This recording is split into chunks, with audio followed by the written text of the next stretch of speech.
Starting in April of 2007, I went out on a mission to answer a simple question. What is the difference between a spiritual awakening and bipolar disorder? And now, finally, after almost 3 years of research, thousands of emails and comments, and 20 consecutive slideshow videos on this subject alone, I can finally share with you my definitive answer. And that answer is that I've been asking the wrong question. However, as you'll see, by figuring out that I was asking the wrong question, I eventually stumbled upon the right one. And with that, I think I've come across an absolute breakthrough with regards to how, as a society, we view both bipolar disorder and spiritual experiences. A breakthrough that could eventually lead to the healing of thousands of people, not only from bipolar disorder, but from schizophrenia and many other mental disorders. So what this video is really about is how I went from asking the wrong question to asking the right one. You see, before I knew anything about bipolar disorder, I had searched for a clinical understanding of my own spiritual awakening shortly after it happened about 10 years ago.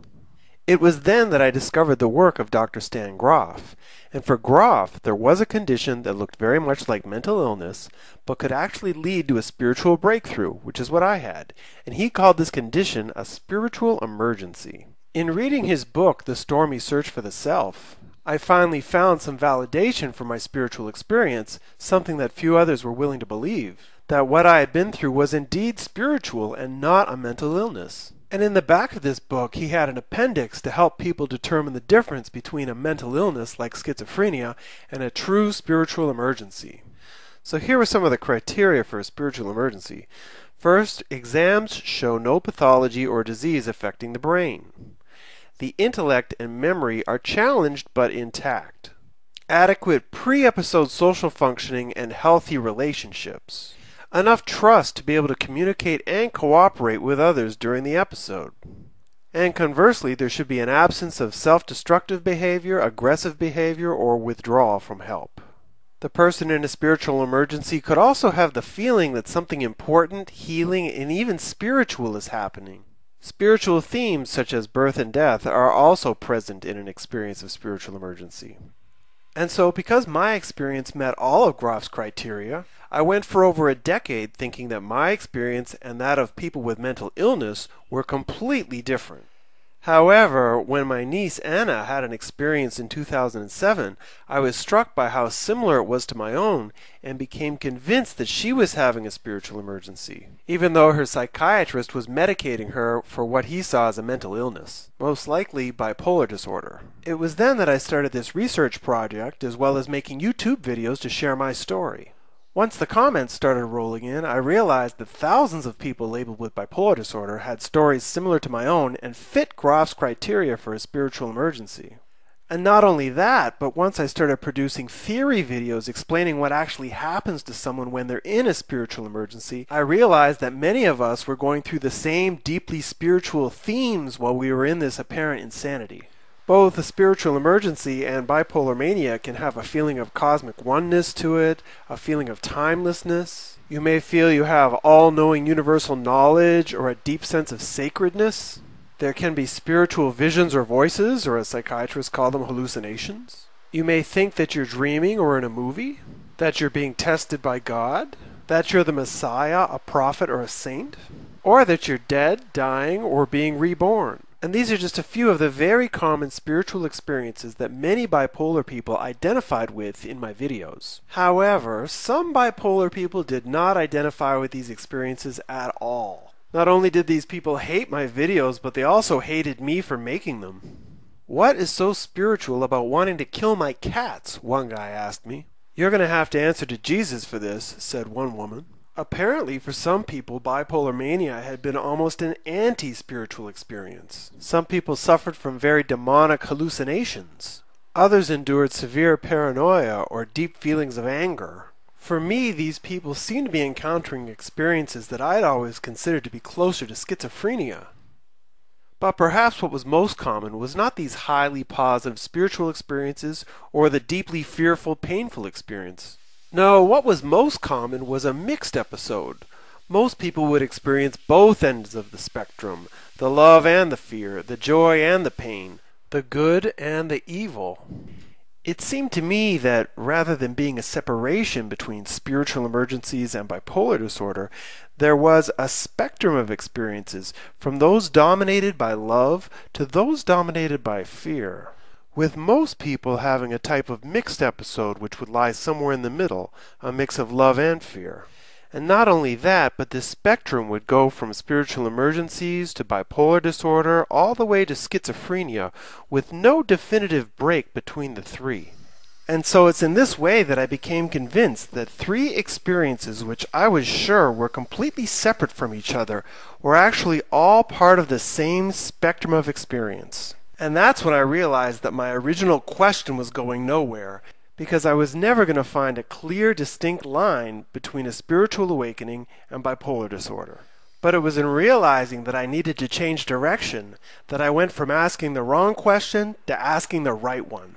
And that question is, if experiences of spiritual emergency, bipolar mania, and schizophrenia are all part of the same spectrum, then what are the key factors which would lead to someone having a more positive, negative, or mixed episode of psychosis? And it's that question that I intend to answer in part 2 of this video.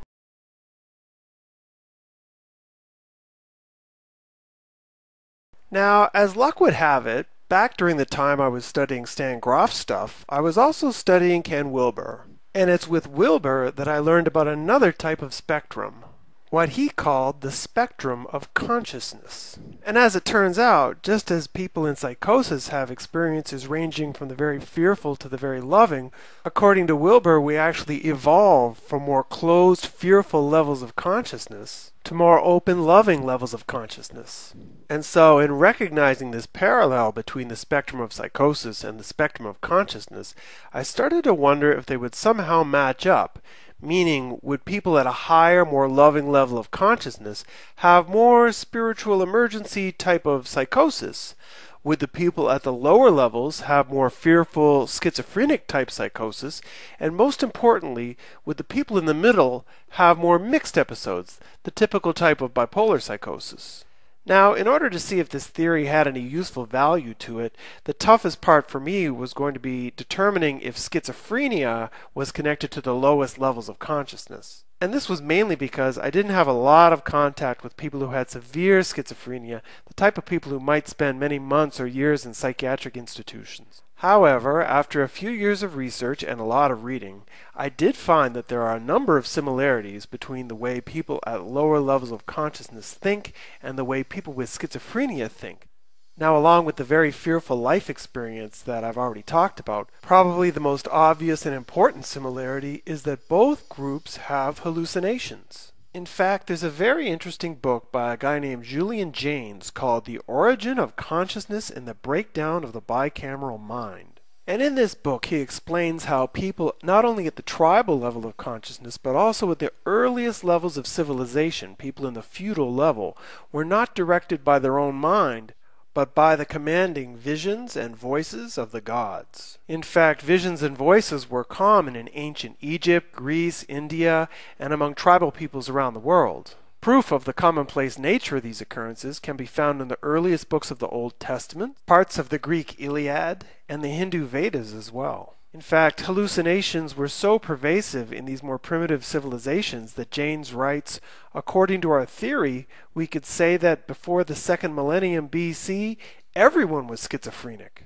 And just like with primitive peoples, when someone with schizophrenia has a hallucination, they interpret that vision or voice concretely, never symbolically. So that angel that they see or hear appears to them as real as the hand in front of your face. And because of this concrete way of interpreting reality, when people at these levels have a God experience, it's very common for them to think that they are the exact reincarnation of Jesus Christ, having power over others. Now, I know this may seem highly irrational, but you need to understand that in both groups, reality is seen as an entirely magical place. Because, as I explained in my videos on tribal consciousness, the inner world and the outer world are fused together, making both schizophrenics and tribal people highly superstitious. And so with a mind that works like this, it's no wonder that both groups have a deep fear and respect for evil spirits, devils, and demons. It truly is a mind where any fears that you have are brought to life. So overall, whether someone is at a lower level of consciousness or they're suffering from schizophrenia, we're really seeing someone who's living in their own world, someone who sees the world from one perspective. The movie The Soloist, starring Jamie Foxx and Robert Downey Jr., gives a very honest look at how isolated this one perspective reality can be. There, Fox plays a former musician who now lives in a world of shadows and potential threats due to his schizophrenia. And as you'll see, the one perspective reality makes it very difficult for him to maintain any relationships because it's almost impossible for him to consider other people's thoughts and feelings when he makes decisions or takes action.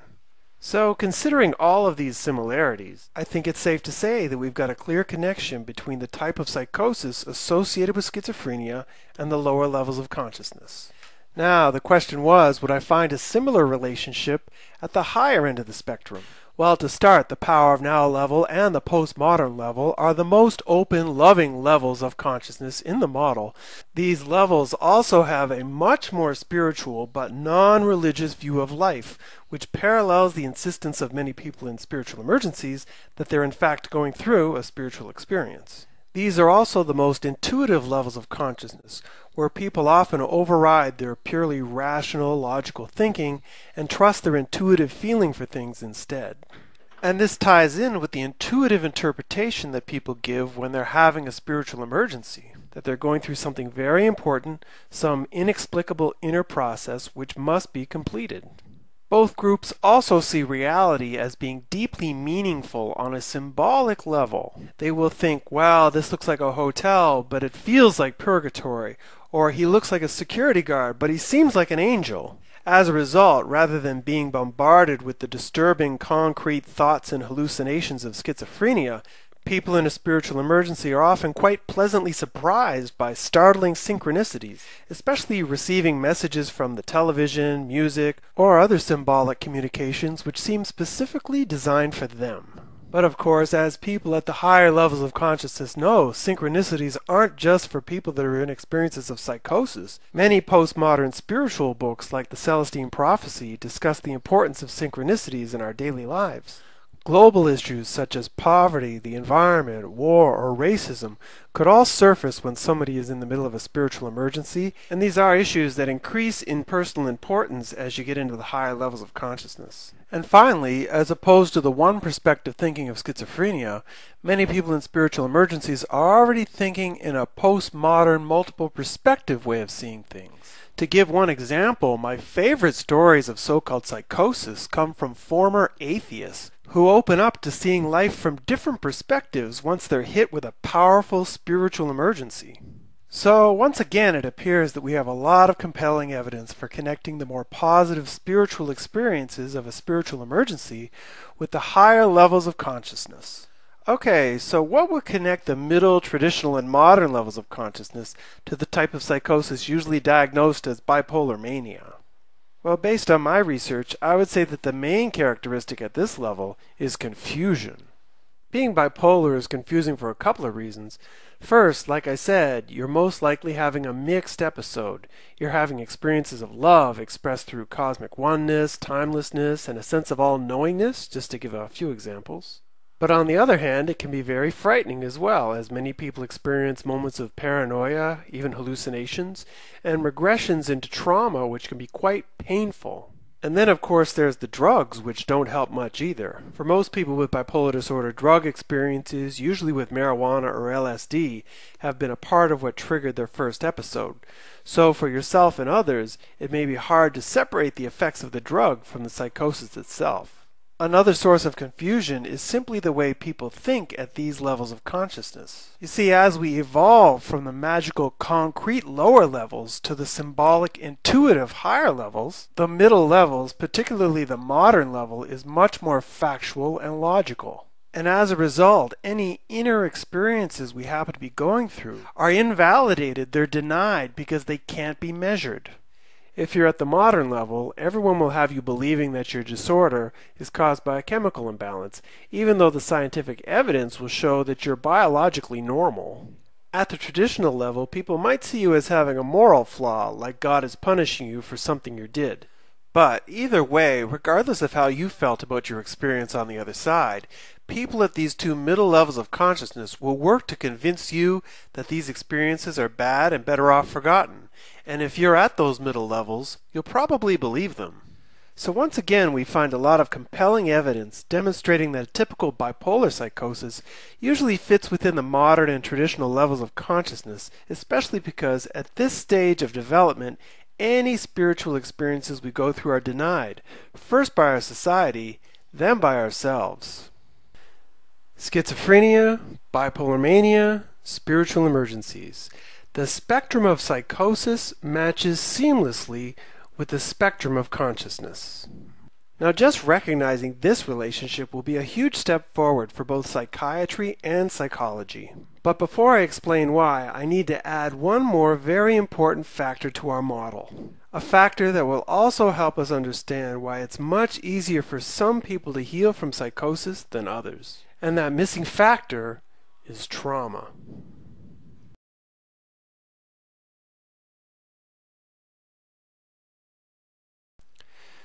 When diving into the ocean of your own soul, it helps to know what lies beneath the surface. Maybe that water is crystal clear, but maybe it's full of sea monsters. Now either way, it's always a hero's journey. But when you know those waters are especially dark and dangerous, it helps to know what might be in store for you. And that's why having some idea of your own degree of life trauma is especially important before you take the plunge. Now, normally most people think of trauma as related to child abuse, and that is by far the most damaging form of trauma that I've come across.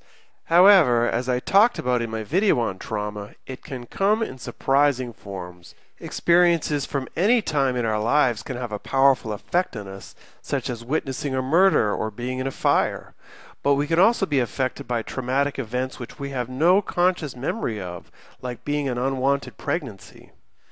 But regardless of the shape these traumas take, there does seem to be a general rule, which is that the more traumatic your life experience is, the more difficult your experience on the other side will be. You see, once you're into the so-called psychosis, there is a tremendous opportunity to heal the wounds you carry from those experiences in life that you would rather forget, or may have completely forgotten. However, before the healing can take place, there's a catch, and that catch is that you need to re-experience the trauma first. And that's the hard part. You see, as long as that sea monster is swimming in the deep, he's outside of your awareness, even though he's always there. In order to get rid of him, you need to let him come to the surface, where you can see and feel all of his ugliness in the light of day. And it's in this process of allowing our sea monsters, or our traumas, to become completely conscious, emotionally and intellectually, that they finally disappear. Now, the good news in all of this is that during the acute psychosis, it's often possible to rid yourself of painful experiences which may have haunted you for years, and this can happen in just a matter of hours or even minutes. All that needs to take place is that you need to open yourself emotionally to what you're feeling inside, and that can be a scary thing because some of the energies connected to these traumas can be very powerful. It's not uncommon for people to be crying, screaming, or even blacking out when these experiences happen.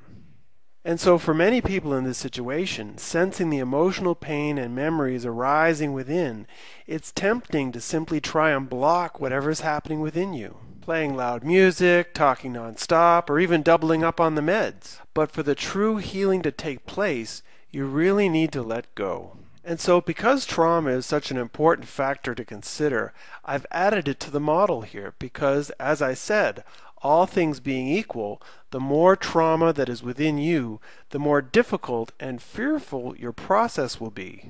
And so that's why on the left I'm connecting heavy trauma with high fear, and on the right, light trauma with low fear. And if you take a look at my video on hallucinations, you'll see that I've already found a relationship between a heavy amount of trauma and schizophrenia.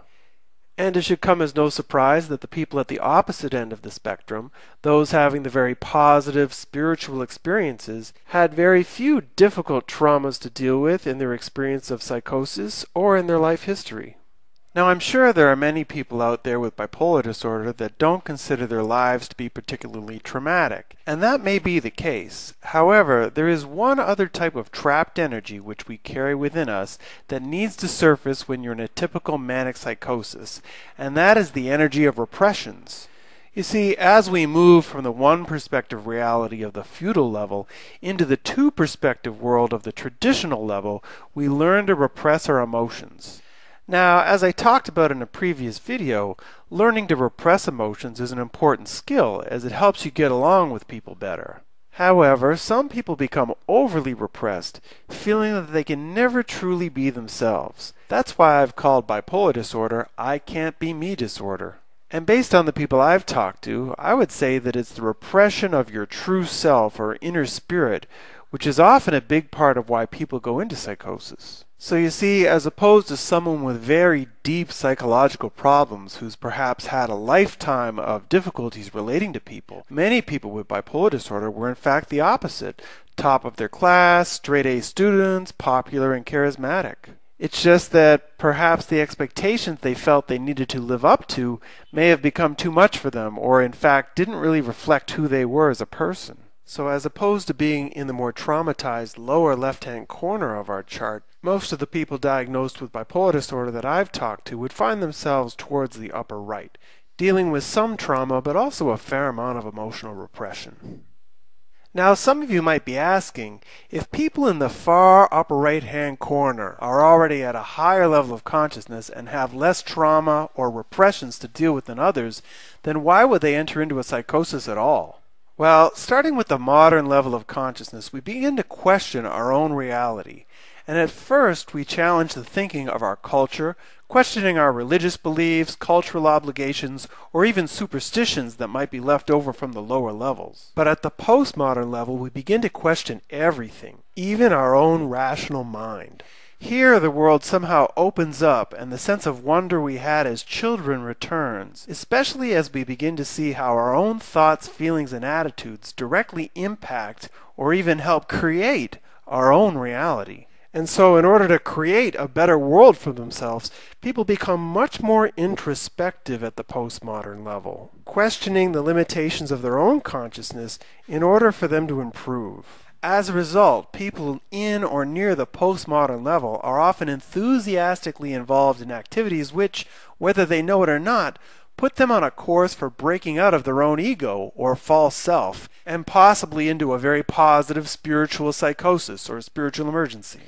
Now, these activities may include intensive self-help seminars, spiritual retreats, reading a very inspiring book could be a trigger, or even foreign travel in the name of finding yourself. Pretty much any highly stimulating, thought-provoking activity could be part of the ego-breaking triggers that takes you into psychosis, including watching videos from Bipolar or Waking Up. Now, are traumas and repression still a factor here? Sure they are. It's just that for those in the upper right, the psychosis they find themselves in is often caused, quite accidentally, by their own efforts to expand their level of consciousness. And this brings me to another interesting aspect of this model, because based on the people I've talked to, it seems to me that when it comes to the life circumstances or triggers which cause someone to go into their first psychosis, the people in the upper right usually have many triggers happening, while those in the lower left have few, if any. For example, a typical upper right bipolar psychosis involves moving away to university. The combination of a new school in a new city, being away from family and old friends, being introduced to new ideas, and then maybe seeing your grades drop, plus smoking a lot of marijuana. This combination of triggers could initiate a psychosis in just about anybody.